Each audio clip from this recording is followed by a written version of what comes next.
गोदानं रत्नधातमम् अग्निः पूर्वेभिर्वृषिभिरेभ्यो नूतनैरुना तदेवाङ्गेहवक्षति अग्निनारयिमस्मत्कोशमेव दिवे दिवे यशसम्। दुनिया में संघर्ष बहुत दिख रहा है, हिंसा हो रही है, आतंकवाद बढ़ रहा है। तो लोग सोचते हैं कि इन वर्तमान चुनौतियों का समाधान देने की क्षमता हिंदुत्व के विचार में है क्या? इसके बारे में क्या कहना चाहिए? वर्तमान में विश्व परिदृश्य में हम लोग देखते हैं सारा वर्ल्ड सिनेरियो दिखता है, बड़ा संघर्ष है, आपस में टकराहट बहुत है। लेकिन इसका कारण क्या है?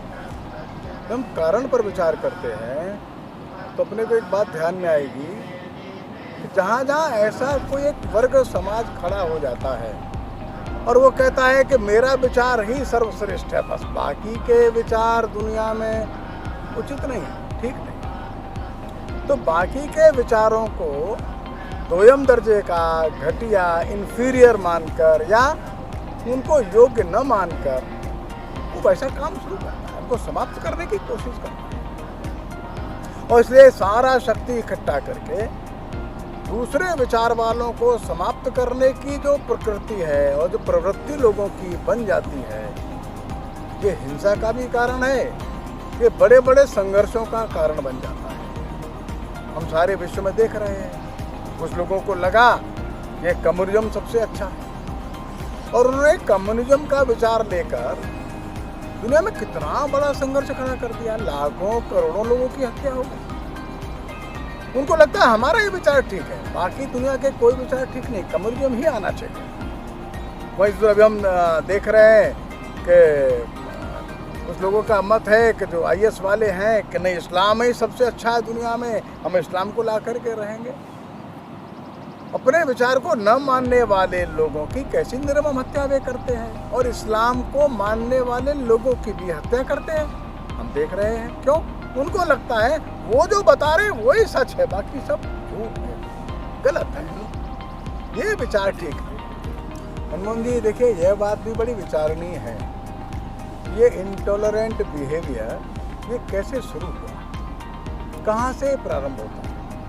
तो अपने ध्यान में आता है तो पाश्चात्य जगत है, वेस्टर्न जो रिलीजन्स है, उन लोगों ने एक विचार दिया और विचार यह दिया कि वह जो कह रहे हैं वही सच है, उसके अलावा किसी का मानना नहीं।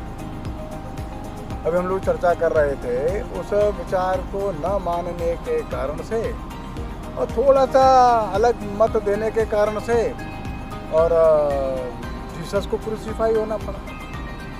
तो वो एक इंटॉलरेंट जो एक विचारधारा वहाँ से चली पश्चिमी जगत से, और जो सेमिटिक रिलीजन्स है उन्होंने भी अपनी बात को ही सच माना और इसके अलावा बाकी बातें सच नहीं हैं, और सच नहीं, इतना ही नहीं, उनको समाप्त होना चाहिए, इस मिशन पर भी निकल जाते थे।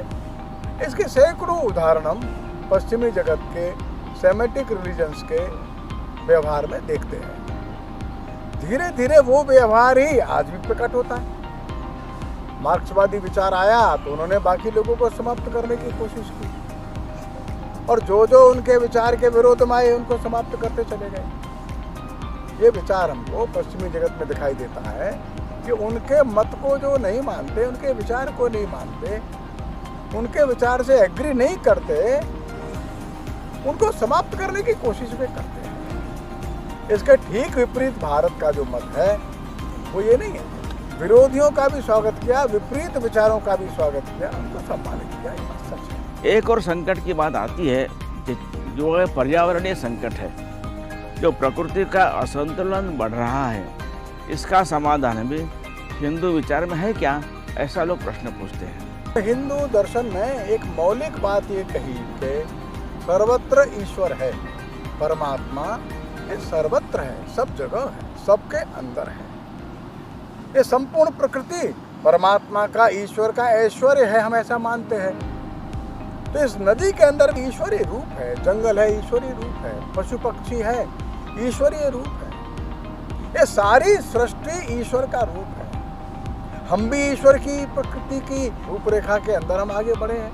हमारे अंदर भी ईश्वरीय तत्व है, सबके अंदर ईश्वरीय तत्व है, और इसलिए इसमें से जितना आवश्यक है उतना ले लेना, बस बाकी का छोड़ देना। और एक ऐसा सुंदर दर्शन और बड़ा विलक्षण दर्शन इस देश में व्यवहार में लाने की कोशिश की, जितना कम से कम में अपना काम चलता है उतना लेना, बाकी का छोड़ देना। हम देखते हैं भगवान बुद्ध का दर्शन केवल दर्शन नहीं है, उनका जीवन का व्यवहार है। वो क्या रखते हैं अपने लिए? केवल 2 वस्त्र और 1 कमंडल, उसके बाद कुछ नहीं है। उनका जो भिक्षा पात्र है वो है और 2 वस्त्र है, सब कुछ छोड़ दिया। गांधी जी क्या रखते हैं अपने पास? आधी धोती पहनना, आधी लपेट लेना और बहुत अल्प भोजन, बाकी छोड़ दिया। अर्थात तेन त्यक्तेन भुंजी था, जो अपने पास है उसमें से त्याग कर दो, बहुत छोटा बचता है उसका उपभोग करो। एक बहुत सुंदर मेरे को एक उदाहरण ध्यान में आ रहा है। घनश्याम दास जी बिरला ने एक पत्र लिखा है अपने बेटे पीताम्बर दास जी बिरला को, और लिखा उस पत्र में, बेटा ये जो संपत्ति है तुम्हारे पूर्वजों ने अर्जित की है, बड़े प्रयत्न पूर्वक अर्जित की है, लेकिन तुम्हारी नहीं है, ये भगवान की है, ये समाज की है। इसमें से न्यूनतम अपने लिए लेना, बाकी का समाज के लिए छोड़ देना। हिंदू दर्शन को प्रकट करने वाला पत्र है बिरला जी का। अर्थात हमारे पास जो है इसमें से अपने लिए न्यूनतम लेना, बाकी का छोड़ देना, समाज के लिए छोड़ देना। ऐसा जब चिंतन चलता है तो प्रकृति में से हम लोग अपने लिए जो अति आवश्यक उतना लेते हैं, बाकी छोड़ देते हैं। ये जो संकट खड़ा हुआ है, प्रकृति में से अधिक ले लो, प्रकृति को एक्सप्लॉइट करो, एक्सटॉर्ट करो, प्रकृति को निचोड़ करके रख दो, ये भारतीय दर्शन नहीं है। इसलिए ये तो विपरीत विचार है। एक और भारतीय दर्शन कहता है कम से कम अपने लिए, बाकी समाज के लिए, प्रकृति के लिए, भगवान के लिए छोड़ दो। पाश्चात्य दर्शन, पाश्चात्य विचार कहता है ये सारी सृष्टि प्रकृति हमारी है, हम जितना मैक्सिमम इसका उपयोग कर सकते हैं, मैक्सिमम कंजम्पशन कर सकते हैं, और इसके कारण से आज संकट खड़ा हो गया। ये सारी पृथ्वी सारे लोगों का आवश्यकता का भरण पोषण तो कर सकती है, लेकिन एक भी व्यक्ति की जो ग्रीड है, उसकी जो महत्वाकांक्षा है, उसको पूरा नहीं कर सकती। और इसलिए इस सृष्टि में, प्रकृति में, वातावरण में अगर कोई हमको सामंजस्य बिठाना है, मनुष्यों की आवश्यकताएं भी पूरी हों और ये सृष्टि और प्रकृति भी अपने अच्छे सुंदर स्वरूप के साथ बनी रहे, तो हिंदू दर्शन उसके लिए ठीक मार्गदर्शक के रूप में आज भी शाश्वत रूप में खड़ा है, व्यवहारिक रूप में खड़ा है। अब तो यूनेस्को वाले हैं, यूएनओ वाले हैं, वो भी देख रहे हैं कि हिंदुओं का जो पृथ्वी सूक्त है, इस धरती की कितनी सुंदर ढंग से मान्यता देता है। एक एक वृक्ष के बारे में, नदी के बारे में, पर्वत के बारे में इतना पूज्य पवित्र भाव रखता है, उसके संवर्धन संरक्षण की व्यवस्था करता है। हमारे वैदिक ऋषियों ने जो दर्शन दिया, हिंदू समाज अभी भी उसको लेकर के चल रहा है।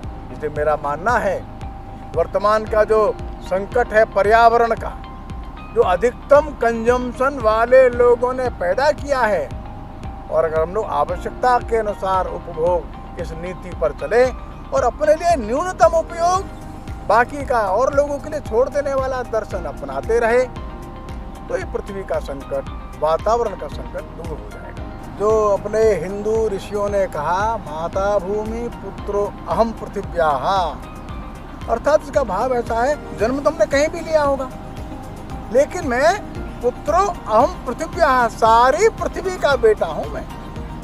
अपने आप को सारी पृथ्वी का बेटा मानना, ये पुत्र होने की दीक्षा बड़ी गहरी है।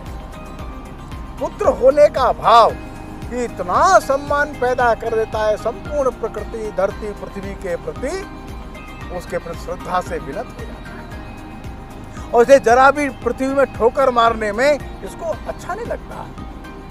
अपने लिए मकान बनाता है तो भूमि का पूजन करता है, कुआं खोदता है, भूमि का पूजन करता है, कृषक हल चलाता है, धरती का पूजन करता है।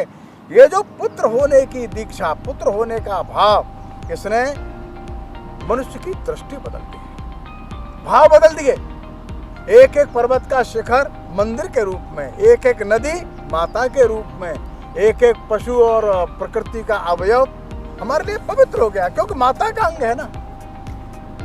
एक छोटा सा उदाहरण मैं आपको देता हूं। भारत की कबड्डी की टीम चाइना गई थी, तो जैसे ही वो एशियन गेम्स में थे और कबड्डी खेलने के लिए आगे बढ़े, भारत की टीम एकदम झुक गई। वहां की धरती को नमस्कार करके, सिर से लगा करके वे कबड्डी खेलने के लिए आगे आए।